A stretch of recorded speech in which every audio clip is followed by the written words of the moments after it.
नमस्कार, आप सभी का स्वागत करते हैं कमाल के पाठशाला में। देखने वाले हैं एक और अमेजिंग वीडियो को, यानी कि प्रश्नावली नंबर 1.2 को आगे जारी करने वाले हैं हम, जिसमें हमने 3 क्वेश्चन पहले कर लिए थे। अगर आपने वीडियो नहीं देखी है तो आप डिस्क्रिप्शन बॉक्स में जाकर लिंक मिल जाएगी, आपको देख सकते हो।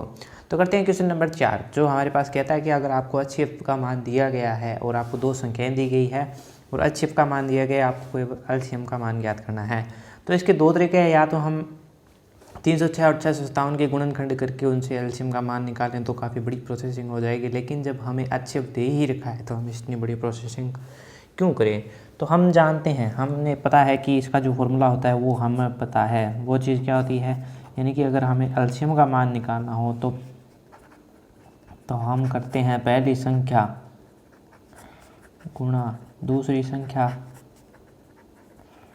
और भाग दे देते हैं हम HCF से। ये चीज़ करते हैं क्योंकि हमारे पास एक फॉर्मूला है जो हमने जो शुरू करने से पहले थ्योरी में देखा था, यानी कि ये मान कर देते हैं। तो पहली संख्या जो हमारे पास दे रखी है 306, पहली संख्या हमारे पास दे रखी है 306 और दूसरी संख्या दे रखी है 657 होगी, और बटे में भाग लगा देंगे जो HCF है यानी कि 9 का। तो इतना करने पर हमारे पास क्या मान आएगा, तो इतना करने पर जो हमारे पास LCM आएगा इसको मल्टीप्लाई कर लेना, यानी कि अगर मैं इसको काटना चाहूँगा तो ये कट जाएगा, यानी कि 9 3 27 और ये 36, 9 चौक 36 यानी 34 इंटू, ये हो जाएगा हमारे पास 34 इंटू 657, और इसका जो मान आएगा वो हमारे पास आएगा 22,338, यानी कि मल्टीप्लाई करने पर हमारे पास कुछ इस प्रकार का मान आ जाएगा। तो पहला तरीका था हमारे पास था कि हम सूत्र की सहायता से इसको हल कर लें।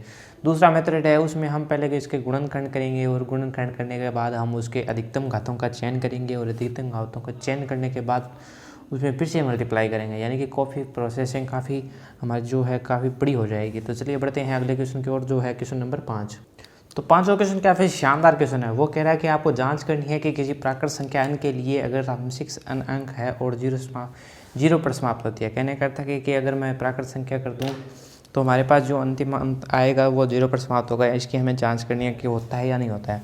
तो चलिए देख लेते हैं। हमें क्या दे रखा है कि 6 की पावर n दे रखा है, और अगर मैं इसका मान याद करूँगा तो किस प्रकार का मान आएगा। तो मान लीजिए सबसे पहले मैं 6 की पावर 1 कर रहा हूँ, तो मेरे पास क्या मान आ रहा है, 6 आ रहा है। इसके बारे में मैंने 6 की पावर 2 कर दी, यानी कि 6 इंटू 6, जो मान आ गया वो आ गया 36। इसके बाद में मैं 6 की पावर 3 कर दूंगा, तो इंटू 6 ये मान आ जाएगा 216। तो आप देखोगे अगर मैं 6 की पावर 1 कर रहा हूँ तो मेरे पास अंतिम जो अंक आ रहा है वो आ रहा है 6। 6 की पावर 2 करूँगा तो भी जो अंतिम पावर आ रहा है वो अंक आ रहा है 6। इसका जो अंतिम अंक आ रहा है वो यानी कि समाप्त किस पे हो रही है, 6 पे। अगर मैं 6 की क्यूब कर रहा हूँ तो भी मेरे पास आ रहा है 216। अगर मैं 6 की पावर 4 कर दूँगा इसी प्रकार से तो भी इसका जो अंक आएगा वो आएगा 6, यानी कि ये जो संख्या है वो शून्य पर समाप्त नहीं हो रही। अगर शून्य पर समाप्त नहीं हो रही है तो हमें तो जांच करनी है। जांच करेंगे तो किस प्रकार से करेंगे, अगर कोई भी संख्या शून्य पर समाप्त हो, जैसे मैं बात करूं जैसे 10 है, 20 है, 30 है, 40 है, कोई भी संख्या जो शून्य पर समाप्त हो रही है, अगर आप देखोगे तो अगर इसमें कौन से गुणनखंड करते हैं, अगर गुणनखंड करें इसके तो आप देखोगे इसमें जो है 5 का पूरा भाग जाएगा। जो भी संख्या हमारे पास शून्य पर समाप्त हो रही है तो उसके अंदर 5 का पूरा भाग जाएगा। अगर आप देखो 10 के अंदर 5 का भाग दें तो पूरा 50 आ रहा है, यानी 2 आएगा। अगर 20 में दें तो 4 आ रहा है, 30 में दें तो 6 आ रहा है, 40 में दें तो 8 आ रहा है। कहने का अर्थ है कि जिस संख्या जो शून्य पर समाप्त होगी उसके गुणनखंड के अंदर हमारे पास 5 अंक प्राप्त होगा। अगर मैं 10 को लिखना चाहूँ, 10 के गुणनखंड करूँगा तो 2 इंटू 5 के अंदर जो है वो गुणनखंड हो जाएंगे। इसमें आप देखोगे 5 आ रहा है। अगर हम इसमें जांच के अंदर जो हम सिद्ध करना है वो सिद्ध करेंगे, अगर वहाँ पर 5 का गुणनखंड आएगा तो हम कहते हैं कि हाँ ये शून्य पर समाप्त हो रही है। अगर 5 का नहीं आएगा तो हमारे पास हो जाएगा कि ये शून्य पर समाप्त नहीं हो रही। तो हमने एक इस प्रकार से देख लिया। अब हमें क्या करना है, इसको सिद्ध करना है। तो चलिए इसको सिद्ध करते हैं। तो सबसे पहले हमने जो सिद्ध करना था वो मैंने मान लिया, यानी कि माना कि कोई प्राकृत संख्या n के लिए 6 n पर समाप्त होती है। अगर 6 n पर समाप्त होती है तो हमें पता है कि वो 5 से भी विभाजित होगी। तो हमें कहने का अर्थ है कि तब जो 6 n है वो 5 से विभाजित होगी, यानी कि ये जो संख्या है वो विभाज्य होगी। तो हम इसके गुणनखंड कर लेते हैं, यानी कि 6 n को अगर मैं लिखना चाहूँ तो मैं इसको लिख सकता हूँ 2 इंटू 3 की पावर n। कहने का अर्थ है कि 6n को मैं लिख सकता हूँ 2 की पावर n इंटू 3 की पावर n। आप देखोगे इसमें कोई भी 5 का गुणनखंड नहीं आ रहा है, यानी कि ये 5 हमारे पास नहीं आ रहा है। तो इससे हमारे पास स्पष्ट हो गया कि 6n के अभाज्य गुणनखंड में या तो 2 आ रहा है या 3 आ रहा है, इसके अतिरिक्त कोई भी अभाज्य गुणनखंड नहीं है, यानी कि 6n का कोई गुणनखंड 5 नहीं हो सकता, यानी कि ये जो संख्या है वो शून्य पर समाप्त नहीं होगी। ठीक है, यानी कि 6 की पावर n का कोई गुणनखंड 5 नहीं है। इसका कहने का अर्थ है कि 6n अंक हमारे पास शून्य पर जो है समाप्त नहीं होता। तो ये था हमारा 5वां क्वेश्चन। तो बढ़ते हैं छठे क्वेश्चन की ओर। क्या भी अमेजिंग क्वेश्चन है। क्वेश्चन नंबर 6 हमारे पास कह रहा है कि आपको व्याख्या करनी है, 2 संख्याएं दी गई है और जो है भाज्य संख्याएं क्यों है। आपको ये बताना है कि ये जो संख्याएं हैं वो भाज्य संख्याएं क्यों है। तो सबसे पहले हम जानते हैं कि भाज्य संख्याएं कौन सी संख्याएं होती है। तो भाज्य संख्याएं ऐसी संख्याएं होती है जो एक और स्वयं से के अलावा भी किसी अन्य संख्या से विभाजित हो जाए। यानी कि आप देखोगे बहुत सी ऐसी संख्या हैं जो केवल, यानी कि भाज्य संख्याओं के बारे में बात करें तो अगर आप देखोगे, तो अगर मैं बात करूं तो 6 की बात करूं तो वो 1 से विभाजित हो रहा है, 2 से विभाजित हो रहा है, 3 से विभाजित हो रहा है और 6 से विभाजित हो रहा है। यानी कि ये भाज्य संख्या हो गई। यानी कि 1 से और स्वयं से के अलावा भी वो अन्य संख्याओं से भाज्य हो जाए, यानी कि वो विभाजित हो जाए तो वह भाज्य संख्या कहलाती है। तो यही करेंगे आप। तो सबसे पहले हमारे पास क्या दिया गया है, तो सबसे पहले हमारे पास जो संख्या दी गई है उसकी हम जांच करेंगे। तो सबसे पहले हमारे पास जो संख्या दी गई है वो हमारे पास दी गई है 7 × 11 × 13 + 13।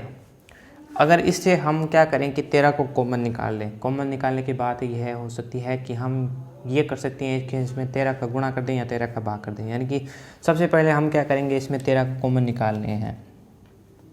वो भी निकाल लिया तो यहाँ पे बच गया 7, यहाँ पे बच गया 11 और यहाँ पे जो 13 है ये इसको हमने बाहर निकाल लिया, यहाँ पे बच गया 1 और प्लस में बच गया 1। ठीक है, इस प्रकार का टुकड़ा हो गया। तो इससे हमें क्या पता चला कि ये जो संख्या अंदर बनेगी वो 13 से भी गुणा करके लिख रही है, यानी कि 13 से भी भाग जाएगा जिसमें भी, यानी कि 13 का भी भाग जाएगा। जो हमारे पास जो नई संख्या बनेगी उसमें अंदर 13 का भी भाग जाएगा। तो यानी कि ये संख्या जो होगी मेरे पास भाज्य संख्या हो जाएगी। कहने का अर्थ है कि अगर मैं इसको लिख दूँ 13 × 77 + 1, यानी कि 13 × 78 हो गई। अगर ये जो संख्या है वो हमारे पास 1 से विभाजित होगी और स्वयं से विभाजित भी होगी, लेकिन इसके अलावा 13 से भी विभाजित होगी, यानी कि ये एक प्रकार की क्या बन गई, भाज्य संख्या बन गई। अगर हम 78 के भी टुकड़े कर दें तो वो हमारे पास आएंगे 13 × 2 × 3 × 13। अब आप देखोगे ये जो टुकड़े हैं वो अभाज्य संख्याओं के रूप में टूट गए हैं, यानी कि 13 भी अभाज्य संख्या है, 2 भी अभाज्य संख्या है, 3 भी अभाज्य संख्या है और 13 भी अभाज्य संख्याएं हैं। तो हमने एक परिभाषा भी पढ़ी थी कि अगर अंकगणित के आधारभूत प्रमेय के अनुसार हमने पढ़ा था कि प्रत्येक जो भाज्य संख्याएं हैं अगर उनके गुणनखंड कर दें तो वो हमारे पास अभाज्य गुणनखंड प्राप्त होते हैं। आप देखोगे हमारे पास जो 13 प्राप्त हो रहा है वह भी अभाज्य संख्या है, 2 भी अभाज्य संख्या और 3 भी अभाज्य संख्या, 13 भी अभाज्य संख्या है। तो यानी कि ये जो है वो भाज्य संख्या होगी। अब बढ़ते हैं अगले स्टेप की ओर। तो अगली संख्या हमारे पास इस प्रकार गया। अगर मैं इसमें से 5 कॉमन निकाल लूँ तो सबसे पहले हमने निकाल लिया इसमें से 5 कॉमन, उभयनिष्ठ निकाल लिया। उभयनिष्ठ निकालने के बाद यहाँ पे बचा 7 × 6 × 4 × 3 × 2 × 1 + 1। उभयनिष्ठ निकालने के बाद हमारे पास कुछ इस प्रकार की संख्या बनी। तो आप देख रही हो कि इस संख्या का कुछ भी गुणा आए वो भी एक स्वयं संख्या होगी, वो भी 1 से विभाजित हो रही है, स्वयं से भी विभाजित हो रही है और 5 से भी विभाजित हो रही है। तो हम इसके अंदर कुछ और तय करेंगे। तो इसका जो गुणनखंड है वो आएगा हमारे पास, अगर गुणा करके हम इसको लिखना चाहें तो यानी कि 5 × अगर मैं इसका गुणा कर दूं तो ये टोटल गुणा होगा 1008 का और प्लस में है हमारे पास 1। अगर मैं इसको भी मल्टीप्लाई कर दूं तो ये आएगा 5 × 1009। अब 1009 के हम अगर गुणनखंड करें तो भी क्या होंगे, तो 1009 ही होगा। यानी कि 5 भी अगर इसके गुणनखंड करके देखें तो हमारे पास गुणनखंड नहीं हो रहे हैं, तो इसका 1009 का भी 1009 ही गुणनखंड होगा। यानी कि इसके जो गुणनखंड होंगे वो हमारे पास आएंगे 5 × 1009। तो आप देखोगे 5 भी हमारे पास अभाज्य संख्या है और 1009 भी हमारे पास क्या है, अभाज्य संख्या है। तो इससे हम लिख सकते हैं कि 5 और 1009 भी हमारे पास अभाज्य संख्या है। तो अंकगणित की आधारभूत प्रमेय से हमें पता है कि भाज्य संख्या के गुणनखंड अभाज्य संख्या के रूप में होते हैं, कि प्रमेय के अनुसार यह एक भाज्य संख्या है। तो ये हमने सिद्ध कर दिया। तो बढ़ते हैं अंतिम क्वेश्चन, जो कि 7वां क्वेश्चन काफ़ी इंपॉर्टेंट क्वेश्चन है। क्वेश्चन नंबर 7 काफ़ी इंटरेस्टिंग क्वेश्चन है। वो कह रहा है कि किसी खेल के मैदान के चारों ओर एक वृत्ताकार पथ है। इस पथ के अंदर एक चक्कर लगाने में सोनिया को 18 मिनट लगते हैं, जबकि इसी मैदान के एक चक्कर लगाने में रवि को 12 मिनट लगते हैं। मान लीजिए वे दोनों एक स्थान से एक ही समय में चलना प्रारंभ करते हैं और एक ही दिशा में चलते हैं, तो कितने समय बाद वे पुनः प्रारंभिक स्थान पर मिलेंगे। कहने का अर्थ है कि जो सोनिया को चक्कर लगाने में 18 मिनट लग रहे हैं और इसी प्रकार जो रवि को चक्कर लगाने में 12 मिनट लग रहे हैं, दोनों चक्कर लगाना प्रारंभ करते हैं, तो कौन सी ऐसी स्थिति होगी जहां ये दोनों मिलेंगे। तो चलिए इसको समझ लेते हैं एक प्रकार से और इसको बाद में हल करेंगे हम। तो मान लीजिए है ये हमारे पास है एक वृत्ताकार मैदान, जो काफ़ी थोड़ा प्रचलित है। ये एक वृत्ताकार मैदान है और मान लीजिए ये जो है वो है स्टार्टिंग पॉइंट, इसको मैंने स्टार्टिंग पॉइंट कह दिया। तो सबसे पहले सोनिया चक्कर लगाना प्रारंभ करती है। तो पहला चक्कर कितने मिनट में पूरा कर रही है वो? 18 मिनट के अंदर। इसी प्रकार जो दूसरा चक्कर है वो करेगी सोनिया 36 मिनट के अंदर। इसी प्रकार इसके जो 18 मिनट और इसमें ऐड होते जाएंगे, 18 मिनट और ऐड के और जानते जाएंगे और 18 मिनट और भी इसके अंदर ऐड होते जाएंगे। तो ये तो लगा लिया सोनिया ने चक्कर। ये एक जो है हम देख रहे हैं कि इसको किस प्रकार से। अब बात करेंगे रवि की। तो रवि क्या कर रहा है? 12 मिनट में चक्कर लगा रहा है, यहाँ से प्रारंभ करना है। पहला चक्कर उसने लगाया 12 मिनट के अंदर, दूसरा चक्कर उसने लगाया 24 मिनट के अंदर, यानी कि दूसरा चक्कर पूर्ण हुआ तब तक उसको 24 मिनट हो चुके थे। जब उसका तीसरा चक्कर पूर्ण हुआ, यानी कि यहाँ से चला और यहाँ से पुगने में तीसरा चक्कर हुआ, उसका हुआ 36 मिनट में। तो आप देखोगे यही हमारे से पूछा है कि कौन सी ऐसी स्थिति है, यानी कितने समय बाद वह पुनः प्रारंभिक स्थान पे आएगी। यानी कि जब रवि का तीसरा चक्कर होगा, यानी कि 36 मिनट बाद, यानी कि जब रवि 36 मिनट बाद यहाँ पे पहुँचेगा तभी सोनिया 36 मिनट बाद यहाँ पे पहुँच जाएगी। तो ये तो हमने सिद्ध कर लिया 36, यानी कि ये जो आंसर आ गया। अब हम इसको करते हैं एलसीएम के द्वारा। ये तो हमने एक रफली डायग्राम के द्वारा सिद्ध कर दिया। अब हम सिद्ध करेंगे इसको एलसीएम के द्वारा, यानी कि यहाँ से हमारे एलसीएम ज्ञात करना है। तो क्वेश्चन में हमें दे रखा है कि सोनिया के द्वारा लगाया गया एक चक्कर में 18 मिनट लगते हैं, इसी प्रकार रवि को एक चक्कर लगाने में 12 मिनट लगते हैं, यानी कि पुनः प्रारंभिक स्थान पर मिलेंगे। इस स्थिति को ज्ञात करने के लिए तो वे पुनः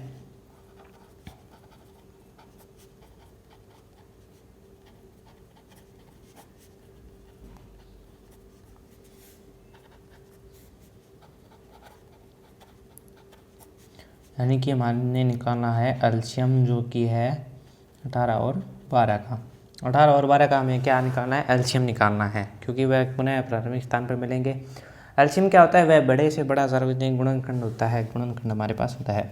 तो एलसीएम निकालेंगे ऐसे। तो अब आज गुणनखंड कर लेते हैं। सबसे पहले 18 और 12 का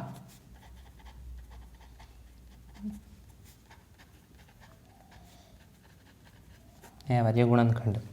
तो अभाज्य गुणनखंड क्या होगा? सबसे पहले 18 की बात करते हैं। तो 18 का जब हमने गुणनखंड किया वो आया 2 × 3 × 3, या देख लीजिए 3 × 9 और 18, यानी कि 2 की पावर 1 × 3 की पावर 2। अब करते हैं 12 का गुणनखंड। 12 का गुणनखंड क्या है? यानी कि सबसे पहले हमारे पास आया 2 × 2 × 3, आप देख सकते हो 4 4 12, यानी कि 2 की पावर 2 × 3 की पावर 1, यह आ गया। एलसीएम निकालने के लिए हम उसमें अधिकतम घात को लेते हैं। कहने का अर्थ है कि अगर मैं इसका एलसीएम निकालूंगा, यानी कि एलसीएम जो है वो है 18 और 12 का जो एलसीएम निकालूंगा, उसके लिए क्या करूंगा? इन दोनों में से सबसे पहले 2 की अधिकतम पावर कितनी है हमारे पास? वो है अधिकतम पावर है दोनों के अंदर 2 की पावर है 2, इंटू में अगला पद है 3 की अधिकतम पावर कितनी है हमारे पास? जो है अधिकतम पावर है 2। ये हो गया हमारे पास एलसीएम, यानी कि कहने का अर्थ है कि 4 × 9 और 9 चौक 36। तो जो हमारे पास आ गया एलसीएम, जो इसका आ गया वो आ गया हमारे पास 36। यानी कि कहने का अर्थ है कि सोनिया और रवि जो प्रारंभिक स्थान पर मिलेंगे वो हो गए 36 मिनट बाद, जो हमने इसमें चक्कर के अंदर भी देखा और इस विधि से अभी ने देख लिया कि कितना समय लगेगा। तो क्या था? एक आसान सा क्वेश्चन, 7वां क्वेश्चन, जिसको हम हल करने के लिए इस विधि का काम में लेते हैं। अगर आपको वीडियो पसंद आया तो वीडियो को लाइक कर दें, चैनल को सब्सक्राइब कर दें और शेयर कर दें। इसी प्रकार और वीडियो देखने के लिए नोटिफिकेशन बेल को भी दबा दें। अगर आपको कुछ प्रॉब्लम हो तो इसके वीडियो के अंदर आप कमेंट बॉक्स में हमें कमेंट जरूर लिख भेजें। इससे रिलेटेड चैप्टर नंबर 1 से रिलेटेड आपको वीडियोस डिस्क्रिप्शन बॉक्स के अंदर आपको एक प्लेलिस्ट मिल जाएगी जिसके द्वारा भी देख सकते हो। तो मिलते हैं नेक्स्ट वीडियो के अंदर।